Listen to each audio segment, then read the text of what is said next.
যে চিঠি অভিষেক ব্যানার্জি দিয়েছে সেটা জাল। ব্যানার্জি পুলিশ মন্ত্রী ছিলেন এবং তিনি এইসব অপরাধের সঙ্গে যুক্ত ছিলেন।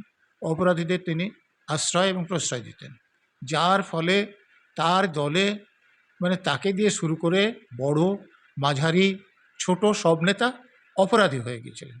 একজন মহিলা যিনি আদ্যপান্ত অপরাধী, তাকে নিয়ে কংগ্রেসের কি লাভ হবে তারা বুঝবেন। দেখছেন নিউজ 16 ভারত, রাজনীতির অন্তরালে সত্যের সন্ধানে।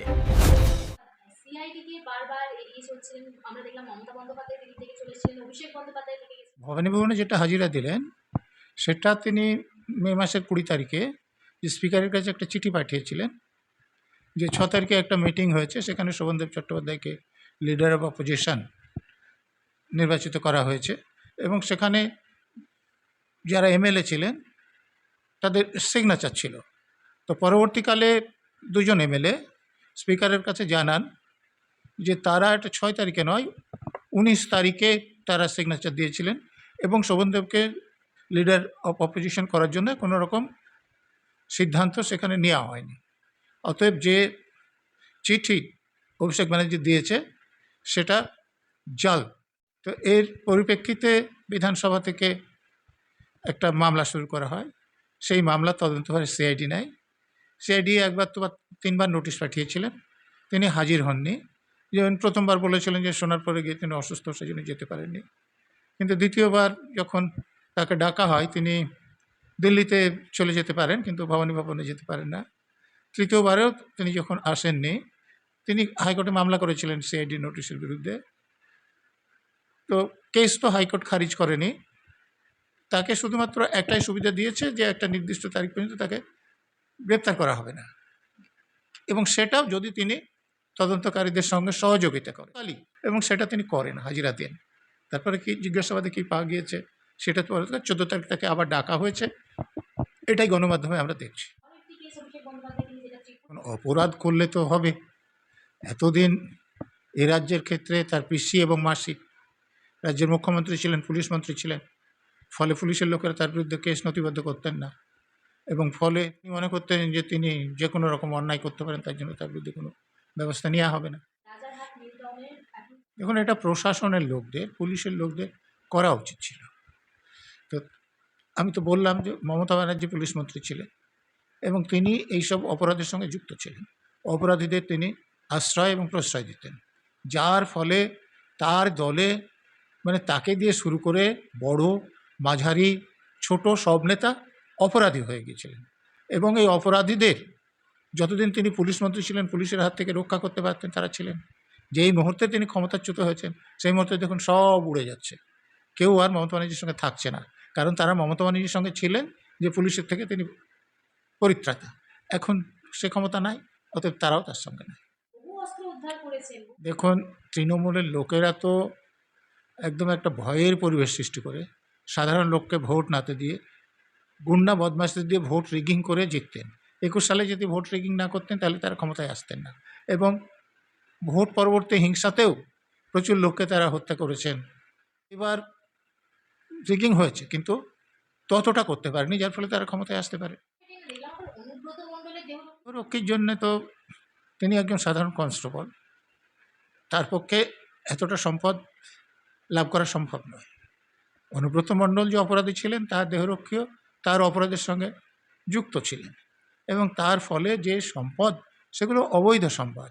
পুলিশের উচিত ঠিকমতো তদন্ত করে এদেরকে ভিতরে রাখা, বাইরে না রাখা। নেতারা নিশ্চয়ই এটা মনে রাখবেন যে কংগ্রেসকে ভেঙেই তৃণমূল কংগ্রেস তৈরি হয়েছিল, এবং বিভিন্ন রাজ্যে তৃণমূল কংগ্রেস প্রার্থী দিয়ে কংগ্রেস প্রার্থীদের পরাজয়ের পর প্রশস্ত করেছিল, এবং কংগ্রেস যে জোটটা ইন্ডিয়া জোট তৈরি করছিলেন সেখানে এই অরবিন্দ কেজরিওয়াল এবং মমতা ব্যানার্জি বারবার বাগড়া দিয়েছেন, বাধার সৃষ্টি করেছেন। তো এই রকম একজন মহিলা যিনি আদ্যপান্ত অপরাধী, তাকে নিয়ে কংগ্রেসের কি লাভ হবে তারা বুঝবে। আমাদের দেশটা সেকুলার দেশ, অতএব কোনো ধর্ম সম্পর্কেই সে ধর্মের লোকেরা আঘাত পাবেন এরকম মন্তব্য করা উচিত নয়। এবং আমাদের সংবিধানের যে 19 নম্বর ধারা আছে তাতে যে স্বাধীনতা দেওয়া হয়েছে, বাক স্বাধীনতা তার মধ্যে পড়ে, সেখানেও একটা বলা আছে যে এরকম মন্তব্য মানে আমাদের যে বাক স্বাধীনতা সেটা অনুমোদন করে না। তো মামলা হতেই পারে, মমতা ব্যানার্জি তো অনেক মামলা হতে পারে। এই যে ধরুন মমতা ব্যানার্জি বলেছিলেন যে ভোটে তৃণমূল হারতেই পারে না, আমরা জিতে বসে আছি, 4 তারিখে যখন ভোট গণনা হবে আমরা জিতবো, তারপরে দুর্মুষ করবো। এটাও তো অপরাধমূলক কথা, এই জন্য মামলা হওয়া উচিত। মমতা ব্যানার্জি বলেছিলেন যে যখন ভোট গণনা হবে বিজেপি কর্পূরের মতো উড়ে যাবে এবং যারা বিজেপি করে তাদের বিজ্ঞাপন দিয়ে বলতে হবে যে আমি বিজেপি করি না। তো এটাও তো অপরাধমূলক কথা। তো মমতা ব্যানার্জি এই যে ইডি রেডের সময় গিয়েছিলেন, সুপ্রিম কোর্টে মামলাটা অনেকদিন পড়ে আছে, তো ওর জন্য তো তদন্ত হবে বলেই আমার ধারণা। নিয়োগ দুর্নীতিতে তিনি যুক্ত ছিলেন, সেটার তদন্ত হওয়া উচিত। চিটফান্ডের দুর্নীতিতে তো একদম পুরোপুরি যুক্ত ছিলেন, ওর জন্যে তদন্ত হওয়া উচিত। হয়নি, তিনি পুলিশ মন্ত্রী ছিলেন, পুলিশের লোকেরা তদন্ত করে, এখন তিনি নেই, আশা করছি এখন হবে। এ ব্যাপারে 3টে কথা আপনাদের মনে রাখতে হবে। প্রথম কথা হচ্ছে যে আমি যে বললাম যে 19 নম্বর সংবিধানের 19 নম্বর ধারায় আমাদের যে স্বাধীনতা দেওয়া হয়েছে কথা বলার, সেখানে কিন্তু সীমাবদ্ধ কোথায় রাখতে হবে সেটাও বলা আছে, যে আমাদের দেশের সার্বভৌমত্ব অখণ্ডতা খণ্ডন করতে এরকম কিছু আমরা বলতে পারি না, অন্য কোনো রাষ্ট্রের সঙ্গে আমাদের রাষ্ট্রের সম্পর্ক প্রভাবিত করবে এরকম কথা আমরা বলতে পারি না। তিনি বলেছেন, অতএব তিনি অপরাধ করেছেন। দ্বিতীয়ত, তিনি সংবিধান নামে শপথ নিয়ে মুখ্যমন্ত্রী হয়েছে এবং শপথের শেষে একটা অংশ দেখবেন যেটা মন্ত্রগুপ্তির শপথ থাকে, যে আমার এই কাজের জন্য আমি যেসব ব্যাপার জানবো বা যেটা আমার নজরে নিয়ে আসবে সেটা আমার কাজের বাইরে আমি অন্য কোথাও ব্যবহার করবো না বা প্রকাশ করবো না। তো উনি তো মুখ্যমন্ত্রী ছিলেন বলেই, যদি ফোন করে থাকেন, দেশের স্বরাষ্ট্রমন্ত্রী তাকে ফোন করে কিছু বলেছিলেন, তাহলে সেটা তিনি বাইরে প্রকাশ করে দিয়েছেন, তাহলে তিনি যে শপথ নিয়েছিলেন সেটার লঙ্ঘন করেছেন, এটা অপরাধ। তৃতীয় কথা, যদি তার কথাটা সত্যি বলে ধরে নেওয়া যায় যে এদেশের স্বরাষ্ট্রমন্ত্রী মার্ডারটা করিয়েছেন এবং তিনি মানা করেছেন যে এই কথাটা যদি বাইরে চলে না যায়, তো এতদিন তো তিনি কিছু বলেননি, তার মানে স্বরাষ্ট্রমন্ত্রী যা বলেছিলেন সেটা তিনি পালন করেছিলেন, তাহলে তিনিও তো ষড়যন্ত্রের মধ্যে যোগ দিয়েছিলেন, তাহলে সেই অপরাধেও তো সাজা হওয়া উচিত।